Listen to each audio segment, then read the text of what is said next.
प्राचीन समय की बात है। एक शहर में एक व्यक्ति रहता था जिसका नाम चंदन था। वह अपनी पत्नी और दो लड़की के साथ रहता था और वह किसी छोटे मोटे प्लांट में काम किया करता था। चंदन और उसकी पत्नी खुशी खुशी अपना जीवन व्यतीत कर रहे थे। समय का चक्र बीत रहा था और उनके लड़का लड़की बड़े होते जा रहे थे।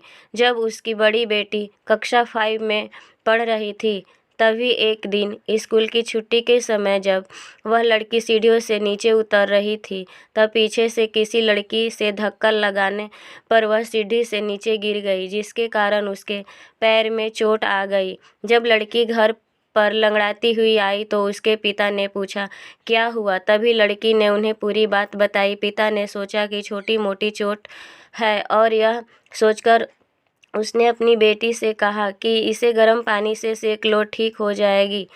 कुछ दिन बीतने के बाद लड़की का पैर फूलने लगा और उसे चलने में दिक्कत होने लगी। तभी उसके पिता ने कुछ लोगों की बातें सुनकर किसी एक ओझा को ले आए, जबकि उसे कुछ नहीं आता था और वह पैर ठीक नहीं कर पाया। कुछ समय बीतने के बाद जब उसकी लड़की की हालत और ज़्यादा खराब होती जा रही थी, एक दिन जब उसके पिता अकेले कहीं बैठे हुए थे तो वह मन ही मन सोच रहे थे कि क्या करें। तभी सोचते सोचते उनके दिमाग में आया, क्यों ना डॉक्टर से दिखाया जाए। तभी दूसरे दिन वह अपनी लड़की को लेकर वहीं पास के अस्पताल में जाते हैं। डॉक्टर जब लड़की को देखता है तो लड़की के पिता से कहता है कि जल्दी ही इसका ऑपरेशन करना होगा, क्योंकि इस लड़की के पैर में एक बहुत बड़ा घाव हो चुका है, जिसके कारण लड़की का पैर भी काटना पड़ सकता है। पिता डॉक्टर से पूछता है कि ऑपरेशन में कितना पैसा लगेंगे। तभी डॉक्टर कहता है 40,000 रुपये लगेंगे। पिता घबरा जाता है, लेकिन पैसे की तलाश में इधर से उधर जाने लगता है। इधर उधर भाग दौड़ करने के बाद पैसे की व्यवस्था कर लेता है और लड़की का ऑपरेशन हो जाता है। ऑपरेशन के बाद लड़की अपने घर आ जाती है, परंतु लड़की के पैर में कुछ सुधार न होने के कारण पिता चिंतित रहने लगता है। इसी तरह 4 साल बीत जाता है तथा पैर में लाख लाख रुपए लगाने के बाद भी लड़की का पैर ठीक नहीं होता है, जिस कारण से पूरा परिवार दुखी रहने लगता है। कुछ समय बीतने के बाद लड़की का विवाह हो गया और लड़की के जीवन में खुशहाली आ गई। पिता सोचते हैं कि अब सब कुछ ठीक हो गया, संघर्षों का दौर खत्म हो गया, परंतु किस्मत को कुछ और ही मंजूर था। एक दिन जब वह बाजार जा रहा था, तभी पीछे से किसी ट्रक के द्वारा उसका एक्सीडेंट हो गया, जिसके कारण उसके सर में गंभीर चोट आई। चंदन 1 महीने तक बिस्तर पर ही रहा। 1 महीने के बाद ठीक होने पर वह सोचा कि अब सब कुछ ठीक हो जाएगा। तभी उसकी पत्नी का स्वास्थ्य खराब होने लगा और वह बीमार पड़ गई। यहाँ वहाँ छोटे डॉक्टरों को दिखाने के बाद तबीयत और बिगड़ गई, जिसके कारण उन्हें वाराणसी के बीएचयू अस्पताल में ले जाना पड़ा। वहाँ जाकर पता चला कि उसकी पत्नी के पेट में गंभीर बीमारी हो गई है, परंतु चंदन को यह विश्वास था कि उसको पत्नी ठीक हो जाएगी और चंदन इस विश्वास के साथ अपनी पत्नी को हमेशा वाराणसी के अस्पताल में ले जाने लगा।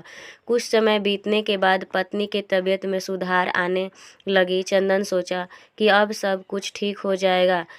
एक बार जब वह अपनी पत्नी को वाराणसी के अस्पताल में ले गया, डॉक्टर के सभी रिपोर्टों को देखते हुए कहा, सब कुछ ठीक है। चंदन बहुत ही खुश हुआ और वह अपने पत्नी के साथ अपने शहर वापस आ गया। अगली सुबह सब कुछ ठीक था। चंदन का बड़ा और छोटा बेटा दोनों स्कूल चले गए और चंदन अपने काम पर चला गया। बड़ा बेटा स्कूल में सोच रहा था कि चलकर माँ से कुछ बातें करेंगे। तभी 11 बजे उसका मित्र आता है और कहता है कि चलो, तुम्हारी माँ की तबीयत खराब हो गई है। बड़ा बेटा दौड़ता हुआ अपने घर की तरफ आता है। तब तक बहुत देर हो गई होती है। उसकी माँ की मृत्यु हो चुकी होती है। बेटा माँ को देखते ही फूट फूट कर रोने लगता है और वह अपनी माँ का अंतिम संस्कार करता है। 1 साल तक पूरा परिवार दुखी ही रहता है। कुछ समय बीतने के बाद दुखों के बादल छट जाते हैं और चंदन अपने लड़का और लड़की के साथ सुखमय जीवन बिताने लगता है। आज उसका परिवार खुशी खुशी जीवन जी रहा है। दोस्तों, जीवन में सुख और दुख दिन और रात की तरह होते हैं, जो कभी स्थायी नहीं रहते। इसलिए दुख के समय में कभी हिम्मत नहीं हारना चाहिए तथा सुख के समय कभी अहंकार नहीं करना चाहिए। इसलिए कहा गया है कि जीवन का दूसरा नाम संघर्ष है। आशा करती हूँ कि ये कहानी आप लोग को पसंद आई होगी। कहानी पसंद आई हो तो वीडियो को एक लाइक कर दीजिएगा और कमेंट में हमें बताएं कि कैसी कहानी थी।